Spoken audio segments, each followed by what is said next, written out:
Bienvenidos todos ustedes nuevamente aquí a Diego en la Lucha. Un placer estar junto a todos ustedes y un gran placer también estar junto a estos extraordinarios invitados que ya han estado acá, analistas de nivel internacional, que tenemos la suerte aquí en Diego en la Lucha de compartir sus análisis, porque miren que hay mucho que analizar en el mundo, qué pasa con el gas en Europa, qué pasa en Ucrania, qué pasa en Medio Oriente, qué pasa con la guerra esta Rusia-Ucrania, que ya lleva tantos años y parece que no acabar, parece no acabar, de hecho todo lo contrario, parece que se va a extender mucho más. Tengo el agrado aquí de presentar a dos expertos, ¿sí? Invitados aquí de la Asociación Analítica de Expertos Sovereignty, con sede en Brasil. Tenemos por un lado a alguien conocido por todos ustedes, ha estado en numerosas ocasiones aquí en Diego en la Lucha, Carlos F. Mamani Aliaga, sociólogo y experto en análisis geopolítico. Él es peruano, radicado en Moscú. Y tenemos también a Renan Guevara, experto en relaciones internacionales y asuntos estratégicos. Él es nicaragüense, radicado en Taiwán, allá bien lejos los dos. ¿Cómo estás, Carlos? Bueno, en primer término, Diego, bien, gracias a Dios, primero que nada, y siempre muy agradecido por el espacio, ¿no? A la Asociación Analítica de Expertos Sovereignty para poder dar nuestros puntos de vista, bueno, en cierta medida divergentes a lo que postulan, ¿no? Los think tanks occidentales. Exactamente. Bueno, Renan, un gusto tenerte aquí junto a todos nosotros, ¿eh? Mucho gusto, Diego. Miembro experto del Think Tank Sovereignty. Mi trabajo más bien se enfoca mucho en el nuevo orden global. Bueno, y ya estuviste acá con nosotros y la verdad con un gran análisis y de hecho numerosas vistas ese video en donde tuve la oportunidad de estar con ustedes dos aquí. Acompáñenme, vamos a ver primero un material muy cortito para dar un poco de contexto y para luego amplificar con sus análisis respectivos, ¿eh? Ahí vamos. Sind die Preise gestiegen für Energie. Überall sind die Preise gestiegen für Nahrungsmittel. Und während wir hier zu kämpfen haben mit den Konsequenzen gestiegener Preise, Konsequenz des russischen Imperialismus, der russische Präsident, der die Gaslieferung durch die heile Pipeline gestoppt hat. La Unión Europea tiene previsto introducir dentro de un mes, a partir del 25 de abril, restricciones a la compra de gas ruso, incluido el gas licuado, y dentro de un año, en 2027, restricciones aún mayores hasta llegar a la prohibición total. Ahora se están abriendo otros mercados y quizá nos resulte más rentable dejar de suministrar al mercado europeo desde ya mismo. Tampoco hay ningún trasfondo político en esto. Si de todos modos nos van a cerrar el mercado dentro de un mes o dos, ¿no sería mejor dejarlo ahora y entrar en aquellos países que son socios fiables y afianzarnos allí? España manda a Bruselas su plan para desconectarse del gas ruso, pero no se lo cuenta a las empresas energéticas. Te cuento en dónde está aquí el conflicto. La Unión Europea se ha puesto seria y ha fijado un calendario obligatorio para todos. A partir de otoño de 2027, el gas de Putin está completamente prohibido en la Unión Europea. España ya ha cumplido y ha mandado su plan de desconexión a Bruselas. O sea que tiene un plan, guay. Pero el tema es que lo ha hecho en absoluto secreto. Ni las propias gasísticas españolas saben qué pone en ese documento. Y aquí viene el tema, porque es el gobierno el que firma el pacto político, pero cuando decimos que España compra gas ruso no es España como ente. Son las empresas privadas las que tienen contratos firmados con Rusia, y algunos son de hasta 2040. Además, estos contratos suelen tener una cláusula que se llama take or pay. Vamos, que o pagas, aunque no te lleves el gas. Pabilaos los rusos. Si España prohíbe importar ese gas de golpe, empresas como Naturgy tendrían que pagar miles de millones a Rusia por un gas que no van a recibir. Y además buscar suministro en otros países que pueden salir bastante más caro. Entonces, ¿a España le va a faltar gas? La realidad es que no, porque tenemos un montón de puertos a disposición y traemos también de Argelia y de Estados Unidos, que son nuestros principales proveedores. Pero los expertos ya avisan, porque donde podemos notarlo nosotros, o sea, la gente, es en la factura de gas y de la luz, que se puede encarecer. Aún así, ¿crees que es hora de cortar con el gas ruso a pesar de que suban los precios? And President Trump is not a person which keeps his views to himself. So on two issues he was very clear, and he's right. And that's what he settled in The Hague. I think that was his leadership, extremely important. What I always do is acknowledge when praise is due, and I think we should praise Donald Trump for the fact that NATO is so much stronger. But it very much also has to do with President Trump delivering now what since Eisenhower the United States tried to achieve, equalizing spending between the US and Europe. And it makes Europe, so that is the transformative character of this summit.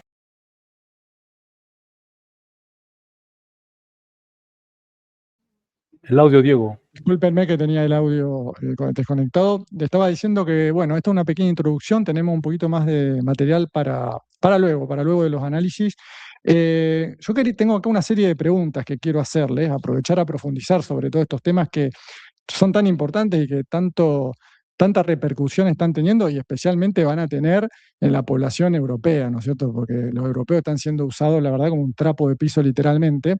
Pero vamos a darle profundidad a esto. Renan, yo tenía una pregunta acá anotada. Te quería preguntar lo siguiente, con respecto a la crisis en el estrecho de Hormuz. ¿Esto demuestra que Europa cometió un error estratégico al romper su histórica complementariedad energética con Rusia, por un lado, y sustituirla por una mayor dependencia del mercado de gas GNL estadounidense? Decime vos qué pensás, qué análisis haces al respecto. Desde una perspectiva del sentido común, sí, el error fue monumental, pero el error más bien no fue más profundo que una simple decisión energética. Europa no se equivocó en querer diversificar. Diversificar siempre es razonable, es lógico, pero el error fue la diversificación con ruptura y con confundir la ruptura con soberanía. Durante décadas, Europa y Rusia construyeron una relación de interdependencia. Rusia tenía energía que la industria europea necesitaba y Europa representaba uno de los principales mercados para esa energía. Ninguna de las dos partes podía romper con cada una sin asumir costos considerables. Entonces, después del 2022, Europa subordinó progresivamente esa complementariedad a una lógica geopolítica. Y yo agregaría que también, más allá de una lógica geopolítica, se tenía también una lógica supremacista. O sea, tenemos que darnos cuenta que el orden que construyó Europa es un orden donde Europa jerarquiza el mundo y se lo colocan a ellos en la cúspide de esa jerarquía.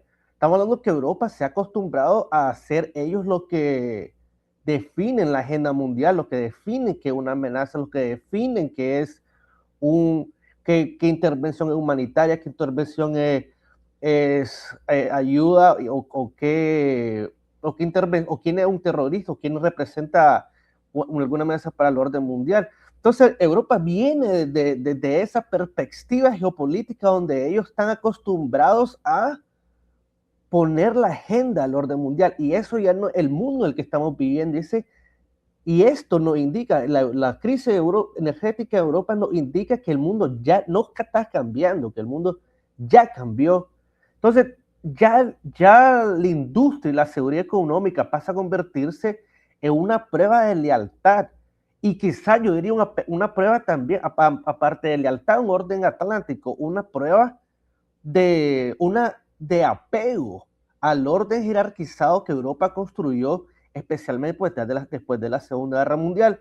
Entonces, en esta perspectiva, ya el gas ruso es presentado no es presentado como dependencia, pero el gas natural licuado de Estados Unidos es representado como diversificación. Ya la tubería se convierte en un símbolo de sometimiento, y el barco metanero de Estados Unidos, aunque dependiera de océanos, de seguros, de terminales, mercados volátiles y estrellos de guerra, fue presentado como libertad. Entonces, Europa no eliminó su dependencia, más bien la reorganizó, cambió una relación continental que era visible, relativamente previsible, pero una dependencia más amplia del mercado mundial del gas natural licuado de Estados Unidos, que depende de las rutas marítimas y en buena medida de la seguridad estratégica de Estados Unidos. Y ahí es donde llega Hormuz. Hormuz no viene a crear una vulnerabilidad europea. Hormuz viene a revelarla.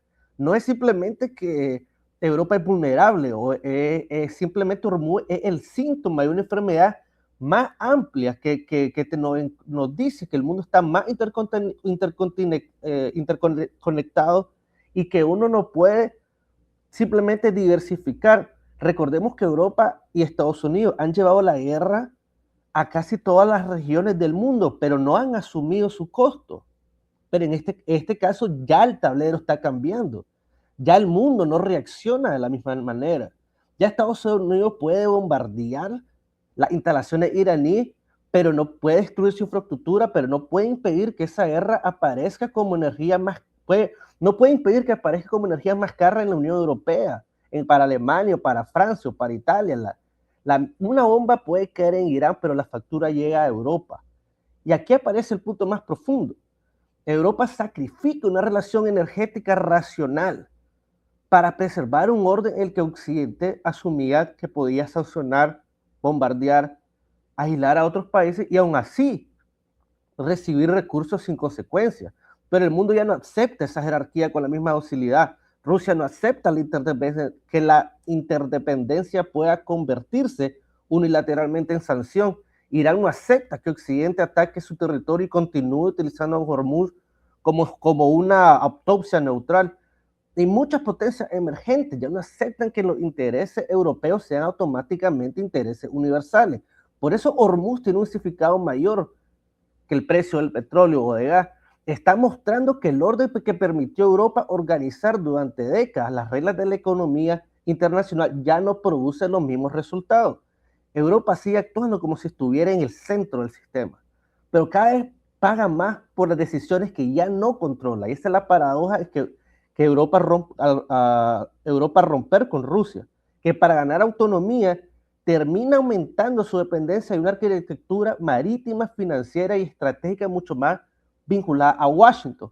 Por eso diría que Europa no perdió el gas por independizarse de Rusia, lo perdió por preservar un orden internacional que el resto del mundo ya no está dispuesto a aceptar. Perfecto. ¿Me escuchan bien? Sí. Muy interesante lo que decís. Por un lado, se arrogan el derecho de cuáles son los parámetros morales, ¿no? ¿Qué es moral y qué no? Por un lado, ¿no? El eurocentrismo a pleno, como siempre, y como viene siendo hace siglos. Y por otro lado, Europa siendo de alguna manera el factor de ajuste de una guerra, ¿no es cierto? En la cual terminan siendo los más damnificados.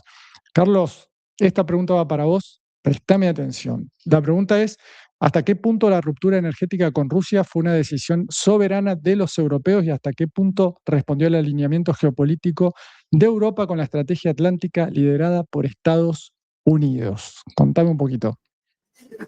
Bueno, muy interesante la pregunta, Diego. En primer término, ahora más que nunca se está hablando de que Europa está retornando a sus cauces soberanos porque, claro, hay un rearme de por medio, hay una hiperfinanciarización de la cuestión bélico-militar, ¿no? De lo que se está viendo en Alemania, en diversos países de la Unión Europea, que al unísono prácticamente están hablando de una confrontación, ¿no? Próxima contra la Federación Rusa, lo cual implica un desborde del conflicto en Ucrania.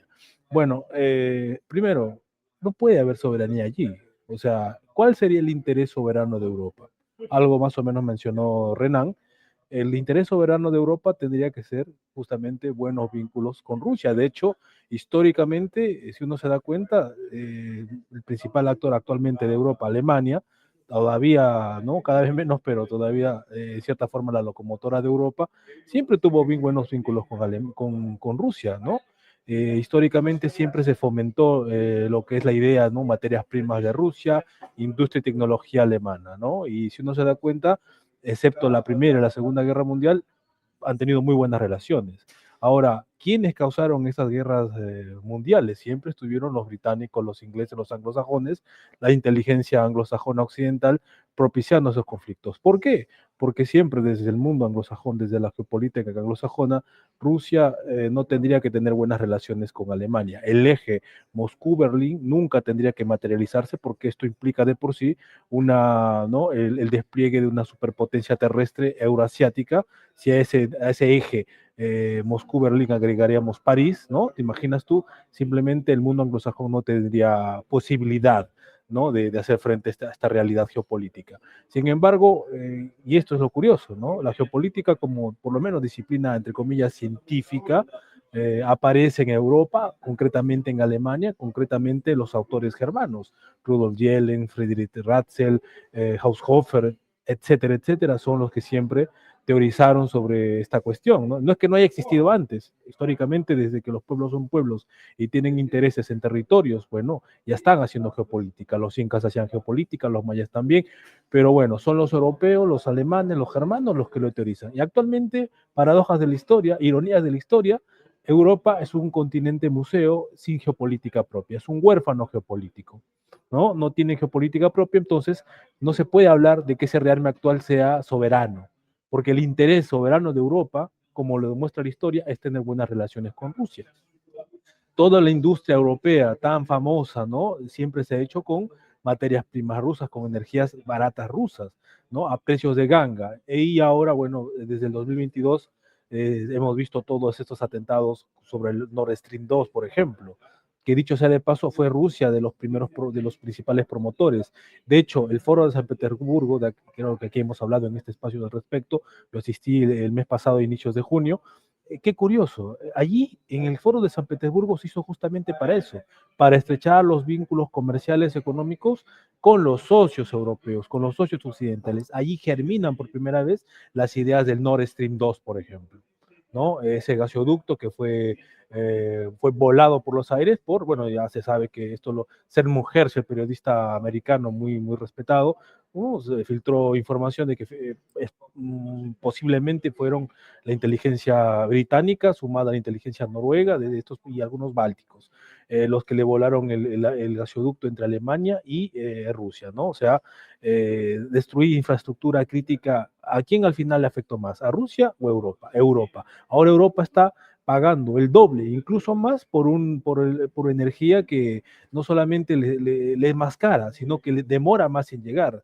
¿Quiénes han salido ganando? Los norteamericanos, que han hecho ganga también con este comercio. Entonces, definitivamente, eso no puede ser, Diego, una opción, una alternativa, una decisión soberana de Europa, porque para que sea soberano, como digo, tiene que estar en función a intereses y objetivos soberanos. ¿Los tiene Europa? No los tiene.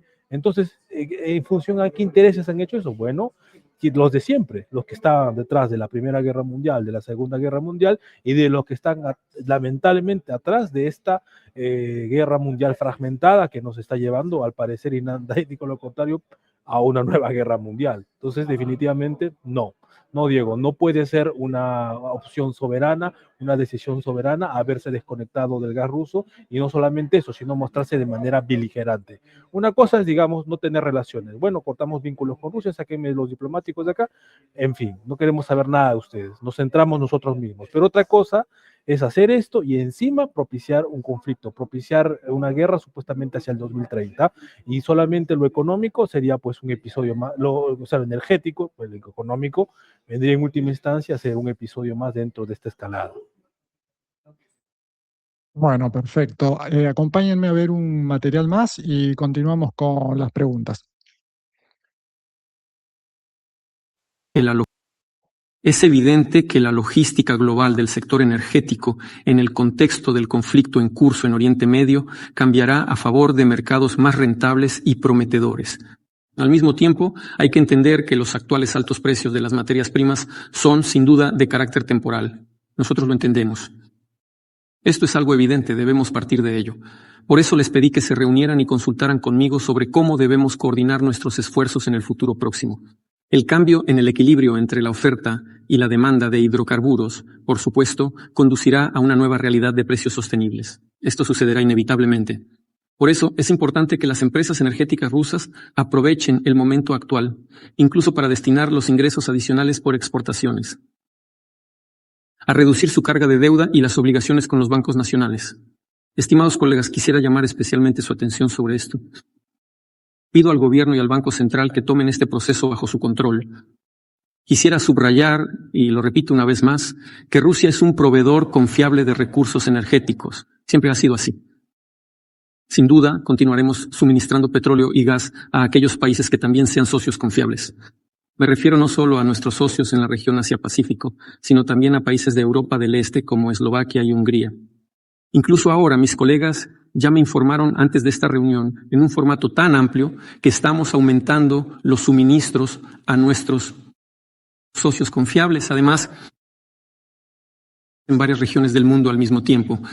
Al mismo tiempo, quiero recordar que los países de la Unión Europea planean introducir a partir del 25 de abril restricciones adicionales a la compra de hidrocarburos rusos, incluido el gas natural licuado, hasta llegar a una prohibición total de tales suministros en 2027. En este sentido, el gobierno ya ha recibido la tarea de evaluar la posibilidad y conveniencia de cesar el suministro de nuestros recursos energéticos al mercado europeo. No esperar a que nos cierren la puerta en la cara de manera demostrativa, sino hacerlo ya y redirigir esos volúmenes del mercado europeo hacia una dirección más interesante. Y lo más importante, consolidarnos allí. Ahora mismo la coyuntura se está desarrollando de esta manera. Si nos reorientamos ahora mismo hacia aquellos mercados que necesitan un aumento en los suministros, podremos consolidarnos allí ahora. Es decir, donde existe una demanda estable y a largo plazo y relaciones fiables de carácter duradero. Aquellos países que están construyendo relaciones comerciales constructivas con Rusia. Así que, teniendo a Rusia de un lado y al régimen de Kiev junto con varios países europeos del otro, además de Estados Unidos suministrando millones de toneladas de armas a Ucrania, ¿qué es esto? Ya no se trata de una operación, es una guerra. Es una guerra a gran escala. Teníamos a Vladimir Putin, Renan Peskov. Renan, una pregunta te quiero hacer. Si la seguridad energética vuelve a imponerse sobre las restricciones regulatorias, ¿podría una crisis prolongada en el estrecho de Hormuz, estamos hablando, una zona tan conflictiva, obligar a la Unión Europea a activar mecanismos de emergencia y reconsiderar al menos temporalmente su prohibición del gas ruso? Esa es la pregunta. Sí. Considero que Europa va a estirar su sufrimiento hasta el punto que la presión social va a tener más peso que la presión política. Europa va a hacer todo lo posible para no presentar esa decisión como una rectificación política. Yo miro que Europa quizá en un futuro muy cercano va a empezar a llamar excepción o medidas temporales, mecanismos de emergencia, seguridad de suministro. La Unión Europea es experta en no aceptar sus errores políticos, sus decisiones y simplemente darle un rebranding con una etiqueta diferente para que las personas no miren lo fatal de su decisión. La propia arquitectura regulatoria europea ya reconoce que en una crisis grave la seguridad material puede imponerse sobre las prohibiciones políticas. Y eso ya es una confesión. Significa que incluso quienes construyeron la ruptura con Rusia en el 2022 comprendieron que la ley podría terminar chocando con la geografía. Las mismas sanciones pueden declarar que el gas ruso es políticamente inaceptable, pero las sanciones no van a calentar sus hogares, no van a mantener una planta química, no producen acero, no sostienen una economía industrial. Europa intentaría evitar ese reconocimiento durante el mayor tiempo posible. Primero van a buscar más diversificación con el gas natural licuado estadounidense, más gas argelio, más gas azerbaiyano, utilizaría reservas, reduciría el consumo, subvencionaría industrias y flexibilizaría normas ambientales. Pero todos estos costos se van a trasladar a los consumidores y al presupuesto público, de eso no hay ninguna duda. Y cuando esta presión social e industrial es superior al costo político de desafiar la disciplina atlántica, ahí van a considerar seriamente el gas ruso. Yo no miro que esta reconsideración vaya a tomar mucho tiempo. Ya Europa está en un punto de presión social que impresionante cómo ellos todavía siguen empujando este error apocalíptico estratégico de Europa. Entonces, cuando la exclusión del gas ruso perjudica su industria, se habla de principio. Las normas pueden flexibilizarse, la obediencia geopolítica no va a cuestionarse. Al final toda la doctrina tiene un límite. Ese límite aparece cuando comienzan a cerrar las fábricas, cuando desaparecen los empleos, cuando los gobiernos deben subsidiar permanentemente la energía, cuando los ciudadanos descubren que están pagando más por sostener políticas que ya no producen seguridad.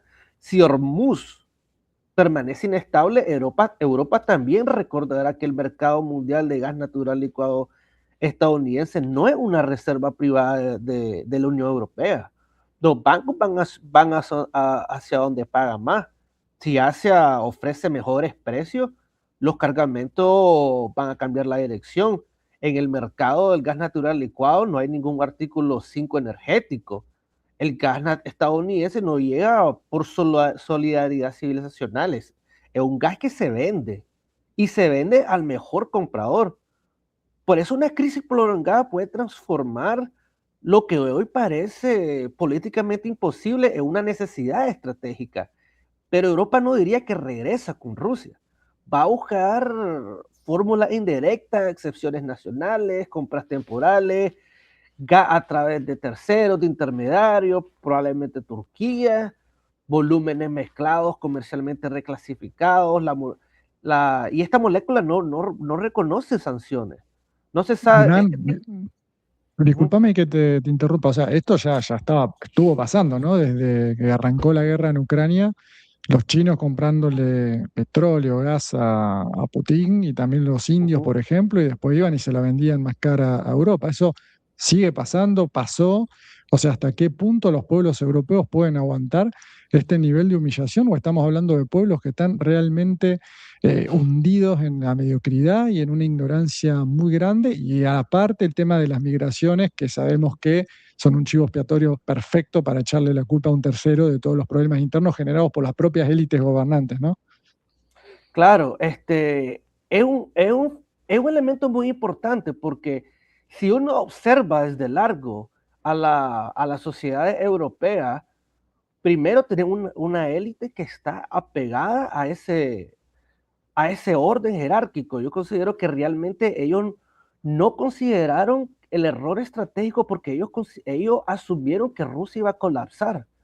Recordemos que cuando comenzó en el 2022, ellos hablaban del colapso de Rusia, que Rusia no iba a aguantar las presiones, que iba a estar sobre sus rodillas, y no pasó. Ahora lo que nos indica es que tan apegados están a ese orden, porque si estar independiente de Rusia o China o otra región del mundo significa que van a tener que definir la agenda global discutiéndolo con otros. Y eso es algo que Europa parece no aceptar y parece preferir el suicidio.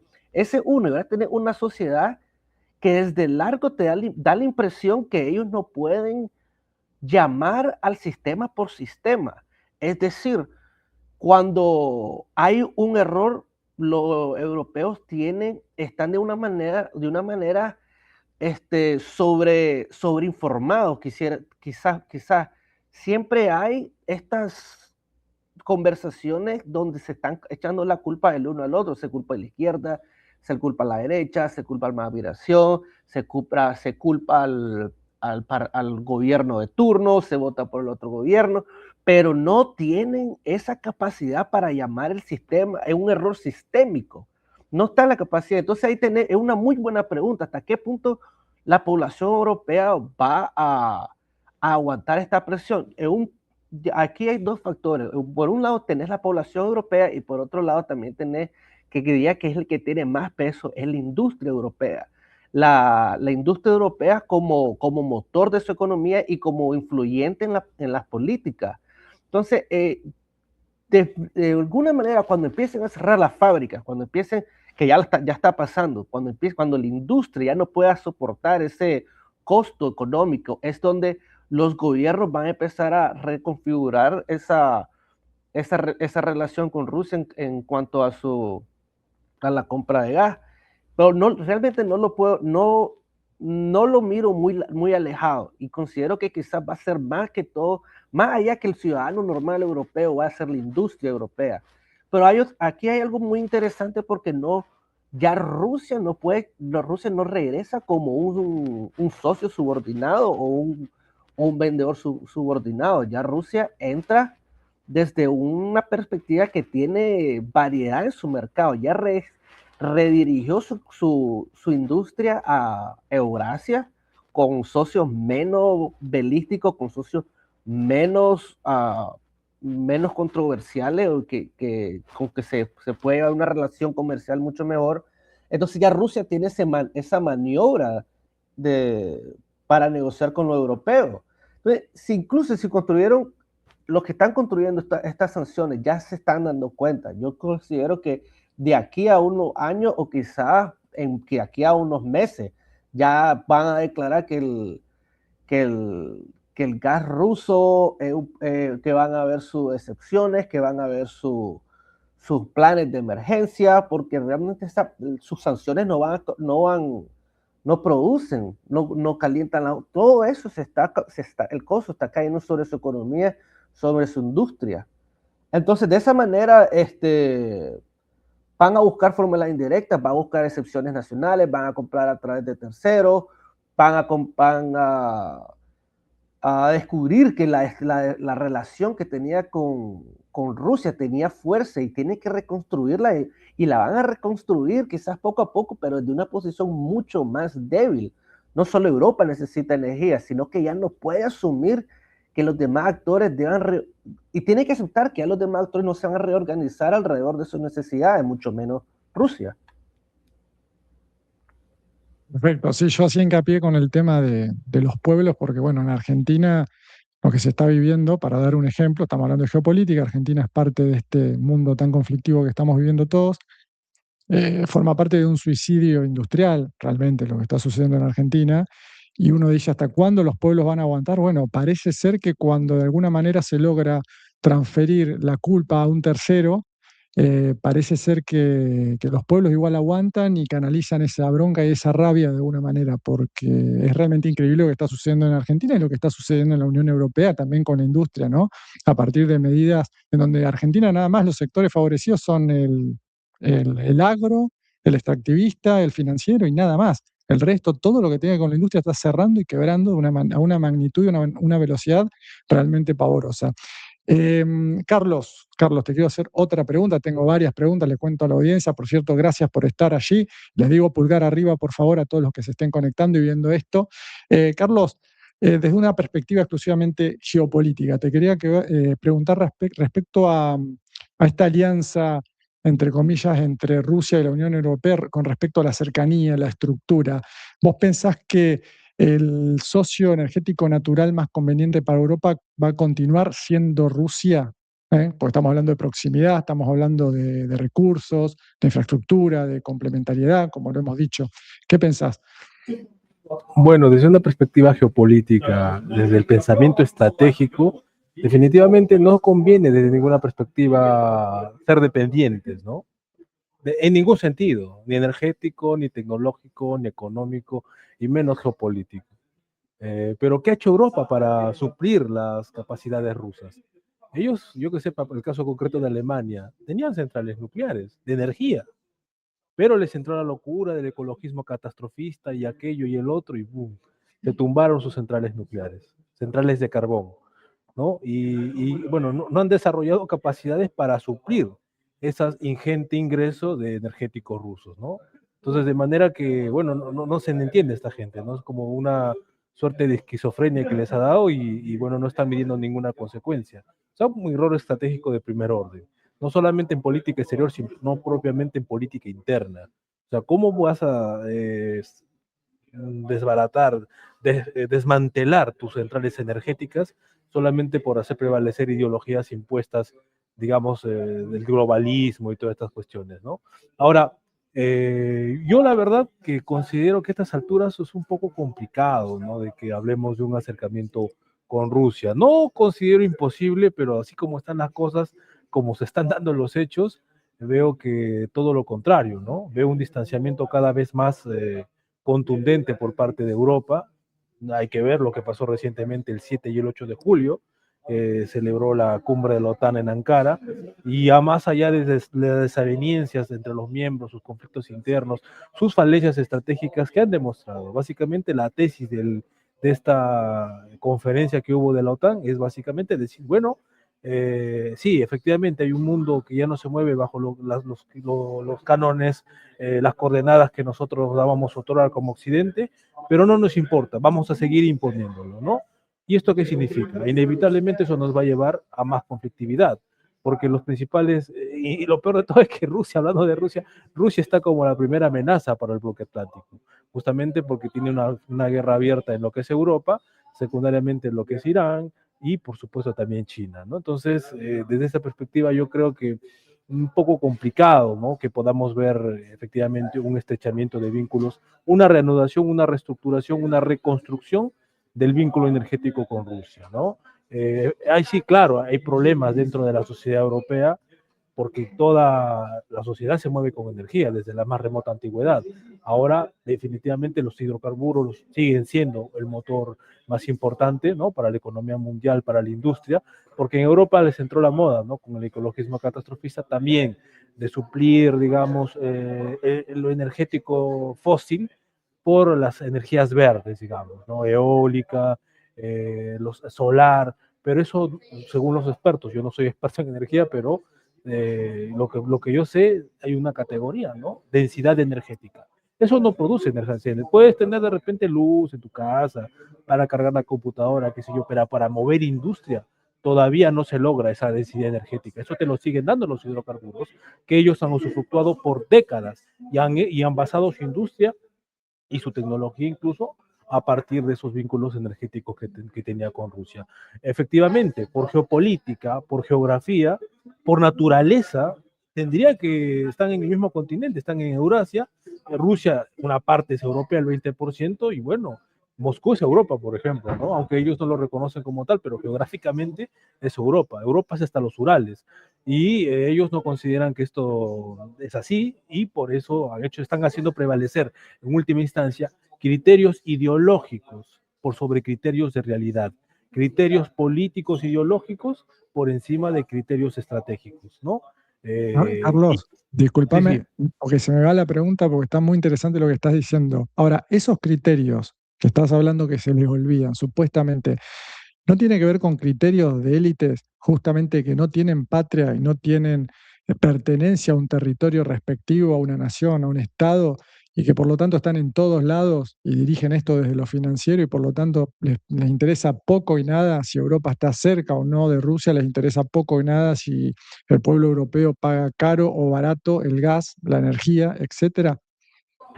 Bueno, absolutamente, Diego. Qué bueno que lo menciones, porque si ya vamos a ver quién está detrás de todo eso, quiénes están al mando de la Unión Europea, son élites, élites completamente enajenadas, completamente ajenas al clamor popular de sus poblaciones y que, bueno, se mueven desde una perspectiva tecnocrática en función a los intereses financieros, ¿no? Son élites financieras, tecnocráticas y actualmente élites digitales, ¿no? Si ya nos vamos para lo que es el Silicon Valley actual, ¿no? La grande Palantir, señor Bezos, el otro, este señor, como siempre me olvido su nombre. Bueno, toda esta Zuckerberg, gente, Zuckerberg, Elon Musk, por ejemplo, ¿no? Toda esta gente, Thiel, eh, Carp, Thiel, ¿no? Toda esta gente, por ejemplo, son una nueva élite que está en cierta forma, no sé si relevando, pero complementando lo que es las viejas élites financieras. Y esas élites, como tú bien mencionas, no tienen patria, no tienen bandera. De hecho, ellos ya están en una fase, digamos, avanzada de lo que es el capitalismo, que es la fase postindustrial. Entonces, como fase postindustrial, ya la energía, lo energético, la industria queda de lado, ¿no? Pero sin embargo, ¿esto qué cosa? Esto debilita a los países, a los estados. De hecho, y ya en un marco general, podríamos decir que la gran conflictividad del siglo XXI es justamente entre estas élites financieras, tecnocráticas, digitales, versus los estados todavía nacionales, estados civilización, que existen en estas partes del mundo. China, un estado de civilización. Rusia, un estado de civilización, que se rehúsan a ser manejados, a ser regentados, gestionados de manera tecnocrática por estas élites como lo está haciendo la Unión Europea. Y por eso también se explica la guerra que está en camino, todas las dinámicas polemógenas, bélicas que están en camino, ¿no? Entonces, desde esa perspectiva, tú te das cuenta allí que estas élites como tales y que tienen sus búnkeres, que tienen ya prácticamente su vida asegurada transgeneracionalmente, o sea, ellos, sus hijos, los hijos de sus hijos, Europa, el ciudadano promedio simplemente no cuenta para esta gente. Y si tienen que sacrificarlos, inmolarlos en una conflictividad, en una confrontación mayor con la mayor potencia nuclearizada del planeta, lo van a hacer. Yo no veo que estén pensando de otra forma, lamentablemente, Diego. Esto me lleva también, me habías recomendado a Karaganov, el experto este ruso, que decía que ya tenían identificado incluso los búnkeres y las mansiones donde vive esta gente, ¿no? Especialmente calculo que deben estar en Reino Unido, ¿no? En la City londinense o muy cerca de la City londinense, seguramente. Eh, Renan, va para vos la pregunta. ¿Puede hablarse realmente de independencia energética cuando Europa reduce su independencia de Rusia pero aumenta su exposición al GNL, las rutas marítimas estratégicas y el suministro estadounidense? Desde un sentido estratégico riguroso, definitivamente no. Se puede hablar de la reducción de la dependencia rusa, se puede hablar de la diversificación técnica, se puede hablar de que entre más terminales, más interconexión y mayor capacidad para recibir gas de distintos mercados, pero independencia energética significaría algo más. Significaría poseer suficiente capacidad para que ningún proveedor, ninguna ruta y ninguna potencia externa pueda convertir ese canal en obediencia política. Y Europa no alcanzó eso. Más bien, Europa, paradójicamente, más bien redistribuyó sus vulnerabilidades. La dependencia de Rusia era visible.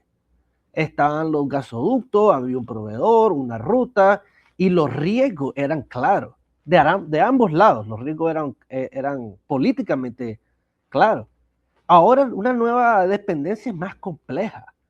Ya esta dependencia del gas natural licuado está distribuida entre metaneros, terminales, bancos, aseguradoras, sanciones, mercados, bases militares y sistemas de armas. Como está muy dispersa, se puede diluir para la óptica de que es algo menos peligroso, pero precisamente porque atraviesa tantos sectores, puede ser mucho más difícil de romper.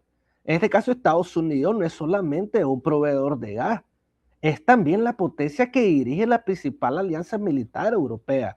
Entonces estamos hablando que ya Europa subordina no solo su dependencia de energía a Washington, sino que también Washington define la amenaza, organiza las acciones, suministra las armas, proporciona la inteligencia, presiona para excluir a Rusia y después vende una parte creciente del sustituto energético.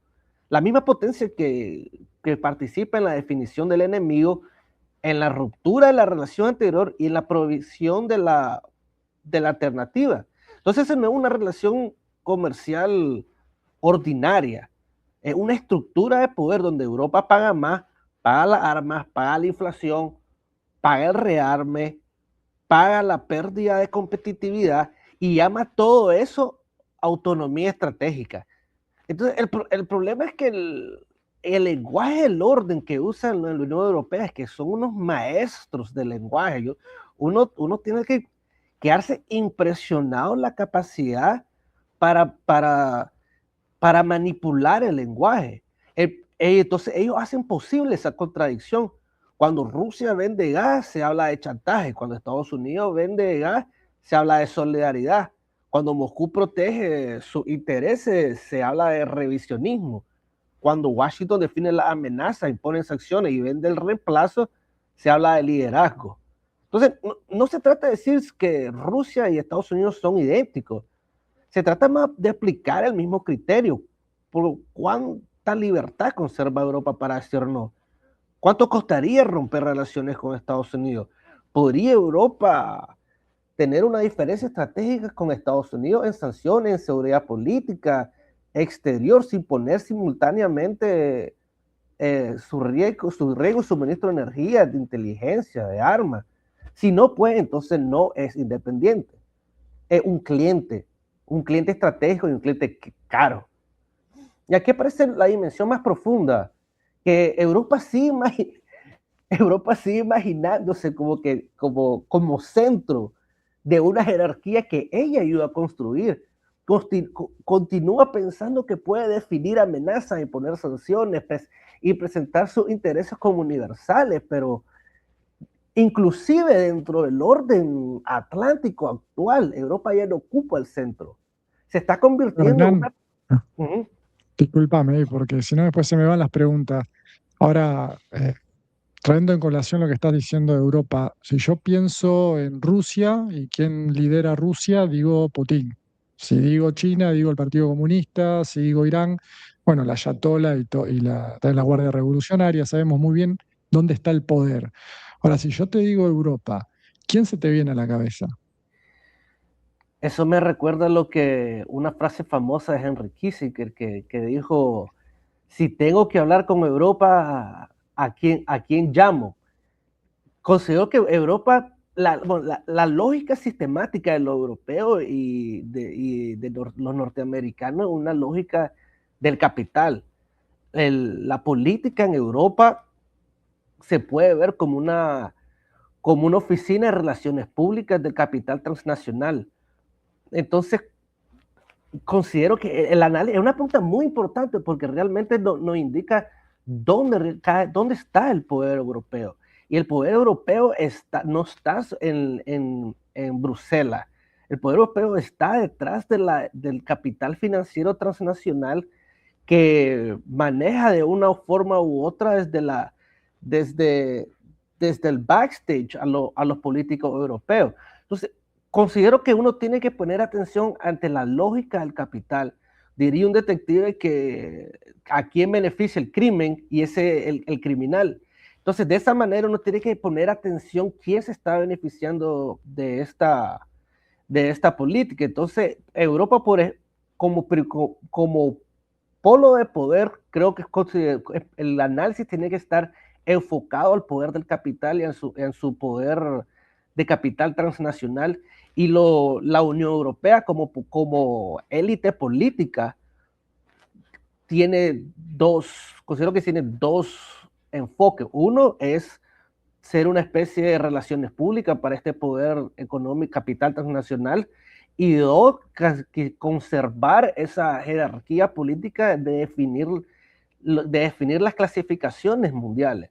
Pero en primera instancia, para darte una respuesta más concisa, considero que el punto donde uno tiene que visualizar en el poder capital transnacional europeo.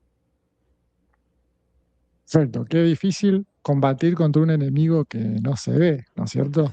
Cómo ha cambiado esto desde las épocas de las monarquías, me parece.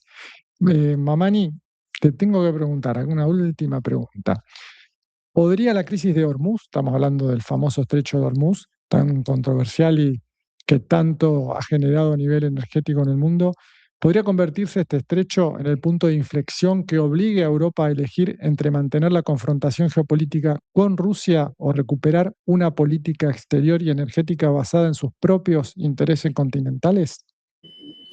Bueno, como bien mencionas, el estrecho de Hormuz sigue estando, pues actualmente, ¿no? Y desde que empezó el conflicto con el anglo-sionismo, ¿no? La agresión perpetrada por Estados Unidos e Israel hacia junio, se ha convertido prácticamente en el centro de gravedad energético global, geoeconómico, geoenergético a escala planetaria. Nosotros ya en este espacio, Diego, habíamos dicho, y lamentablemente no nos hemos equivocado, ¿no? Siempre queremos equivocarnos, pero la verdad es que la realidad muchas veces lamentablemente nos da la razón, y habíamos dicho claramente, esto se va para largo en Medio Oriente. Todo lo que tenemos allí son treguas, ¿no? Tregua acá, tregua allá. Hemos visto que a los actuales puntos de acuerdo, negociaciones, ¿no? Este último que se ha visto se ha venido abajo y ya estamos viendo la reanudación del conflicto. De manera que, bueno, lo que le queda a Irán solamente es seguir utilizando como arma geopolítica su propia geografía, que es Hormuz, ¿no? Habíamos hablado alguna vez de este gran experto francés, ¿no? Que escribió, olvidado un poco, Yves Lacoste, que escribió un libro muy interesante hacia los 70, ¿no? La geografía como arma geopolítica. Lo que ha hecho Irán es básicamente demostrar desde el manejo magistral de su propia geografía, tal vez las capacidades militares, evidentemente, potentes, sí, pero a largo plazo contra Estados Unidos, una superpotencia militar y nuclearizada, bueno, esto puede estar en entredicho. Sin embargo, a pesar de esas falencias, y desde la más magistral guerra asimétrica, ¿no? Que es la guerra de los países pobres contra los países ricos, ha logrado pues doblegar los planes de Estados Unidos y de Israel en la región y poner y encarecer, digamos, el sistema mundial, económico mundial, afectando, como bien mencionas, justamente principales afectados, porque no son productores, Europa, justamente, ¿no? Que, bueno, no es que, a ver, sí, ha habido corte de suministro, pero de manera oficial, ¿no? Los canales oficiales han cortado, pero el mercado negro existe, y ese mercado negro está haciendo que Europa por ciertas vías se esté alimentando, pero a un precio mucho más exorbitante que no están pagando las élites europeas, lo están pagando la población. Estas comisiones las está pagando el pueblo, ¿no? Ahora la pregunta es, ¿tiene derecho el pueblo a poder elegir una mejor forma del manejo energético? Porque si hay estrés energético, hay estrés económico. Como dije en un momento, lo que mueve el mundo es la energía. Entonces, si hay subida de la energía, de los energéticos, el transporte encarece, los fertilizantes también. Entonces, el modo y el costo de vida aumenta el precio. Y eso es lo que justamente Europa está pasando en estos momentos. ¿Por cuánto tiempo? ¿O qué quieren esperar las élites europeas? Que salgan a las calles, que de hecho ya hay movilizaciones, verlo más y más.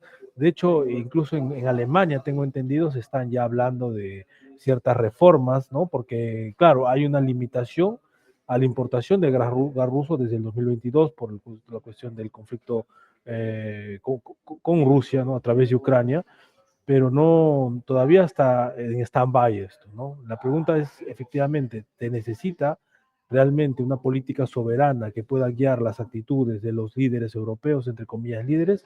La respuesta, evidentemente, sí, pero no existe todavía esa voluntad política, porque como dije hace un momento, están prevaleciendo criterios ideológicos, que ellos son autócratas, que ellos son, etcétera, etcétera, todo lo que están acostumbrados a decir, imperialistas, ellos diciendo a la Rusia que es un país imperialista. Hay ironías de la historia. Y así sucesivamente, ¿no? Porque ellos ya mencionan en diversos comunicados, estudios que incluso tienen diversos think tanks, que como Rusia es imperialista y ocupa diversos pueblos, hay muchos países, muchos pueblos dentro de Rusia, no, entonces a cada pueblo hay que darle su propio territorio, o sea, balcanizar a Rusia en aproximadamente 40 microestados, republiquetas, para que sea mucho más fácil controlar y que sea convertida pues en un inmenso tercer mundo entre lo que es China y Occidente, ¿no? Esa es la idea que tienen. Obviamente los rusos saben de estos planes y no lo van a permitir y no lo están permitiendo, a pesar de todas las problemáticas que puedan tener en el frente. Lento, pero va avanzando. Lento, ¿por qué? Porque es la OTAN contra la que se está enfrentando. 30 países oficialmente miembros de la OTAN, más 20 que son colaboradores. O sea, si más de 50 países simultáneos estaban enfrentando a Rusia y Ucrania. ¿Cómo no va a ser lento? Entonces, para ir cerrando, definitivamente debería ser, si hubiera, digamos, líderes a la altura de esos que ya no existen en Europa, ¿no? Y, retomando lo que mencionaba al difunto Kissinger, como mencionaba Renan, su último libro justamente hablaba de eso, ¿no? De la carencia de líderes dentro de la Unión Europea. Ya no hay, pues, un Willy Brandt, no hay en Alemania, ¿no? No hay toda esta gente, por ejemplo, un Jacques Chirac, bueno, menos un De Gaulle, y así sucesivamente, nada de esa gente, ¿no? Ni punto de comparación. Esa gente se formó en un momento. Un Churchill en Inglaterra, ¿no? Fueron gente que fueron curtidos en guerra y en todo caso de la posguerra. Pero el resto, o sea, básicamente, mira Macron, ¿no? Uno ve de dónde viene, cuáles son sus antecedentes, el mismo Zelensky. O sea, ¿no? Son gente por lo mínimo cuestionable, que incluso avergonzaría, en el caso de Macron, a un Charles de Gaulle, por ejemplo, digámoslo claramente. Entonces, esta gente, como bien mencionaba Kissinger, no tiene claridad de miras, no tiene claridad estratégica y por ende está guiando a Europa, pues bueno, pues al cadalso, lamentablemente, ¿no? Eso es lo que estamos viendo y que lamentablemente se va a seguir profundizando. Yo no veo en lo inmediato ni en lo mediano plazo veo una solución a la cuestión energética, porque esto está ligado a la cuestión estratégica que no la está manejando Europa. Está organizando Inglaterra, los británicos, el mundo anglosajón, Washington, el eje Washington-Londres, y desde ahí se está buscando, bueno, hacer lo que siempre se ha hecho, ¿no? Una gran guerra contra Rusia, otra gran guerra. Eso es lo que estamos empezando a ver. Esta falta de claridad estratégica de estos líderes europeos, yo la veo muy conveniente, ¿no? Que estábamos hablando recién con Renan al Estado profundo y a las élites financieras, y vos también, Carlos, porque quizás esta falta de inteligencia, uno ve a Zelensky y no puede creer que sea presidente, y es muy conveniente para la gente de atrás, ¿no? Para los titiriteros, hacerlos hacer cosas que quizá un Churchill nunca lo hubiera hecho, o algún otro estadista europeo y de Reino Unido.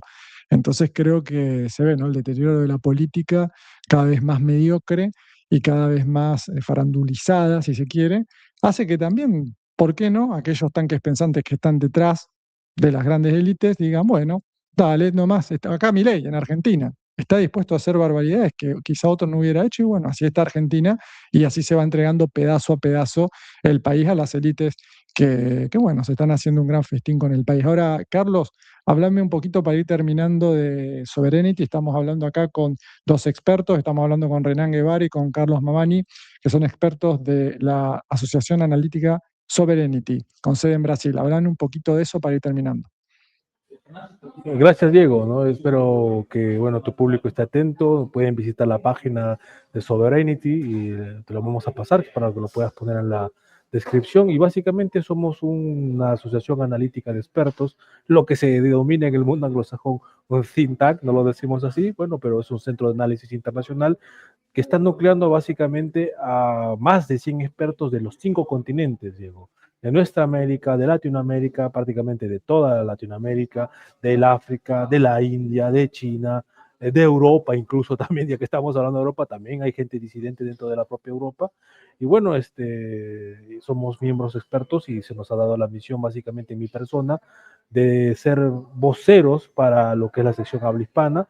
En este caso, ya compartiendo en más de una ocasión el espacio, el análisis con, ¿no?, el compañero, el colega, el hermano Renan Guevara, que es de Taiwán, nos da una perspectiva bastante preclara, ¿no? Entonces, el espíritu básicamente del think tank es propiciar análisis internacional en clave patriótica soberanista, en clave multipolar. Entendemos que el mundo del siglo XXI, como mencionábamos, quienes han seguido la exposición, ya no se mueve bajo las coordenadas occidentales, ¿no? El dominio occidental del mundo, 500, 200 años atrás, bueno, se está cayendo, se está derrumbando, y es por eso que la guerra se ve. O sea, no es porque les esté yendo bien las cosas, es porque todo lo contrario, les está yendo mal, y por eso es que la única solución que tienen para esto, ¿qué cosa es? La guerra contra China, la guerra contra Rusia, la guerra contra Irán, contra las principales potencias de la isla mundial de Eurasia. Entonces, bueno, en este mundo post-occidental, post-hegemónico, multipolar, creemos absolutamente convencidos de que es necesario tener una perspectiva en esa visión, ¿no? Soberanista, patriótica, y en nuestro caso concreto latinoamericana, sudamericana. Bueno, eso es básicamente lo que podríamos decir sobre Sovereignty. Ojalá puedan visitar, cualquier experto interesado nos puede escribir y estamos con las puertas abiertas, por supuesto. Bueno, con ustedes Carlos Mamani, sociólogo peruano, experto en análisis geopolítico, y Renan Guevara, experto en relaciones internacionales y asuntos estratégicos. Él es nicaragüense, ambos miembros de Sovereignty, ¿sí? Esta asociación analítica de expertos. Por cierto, voy a dejar el link de Sovereignty en la descripción, así que van a poder entrar allí.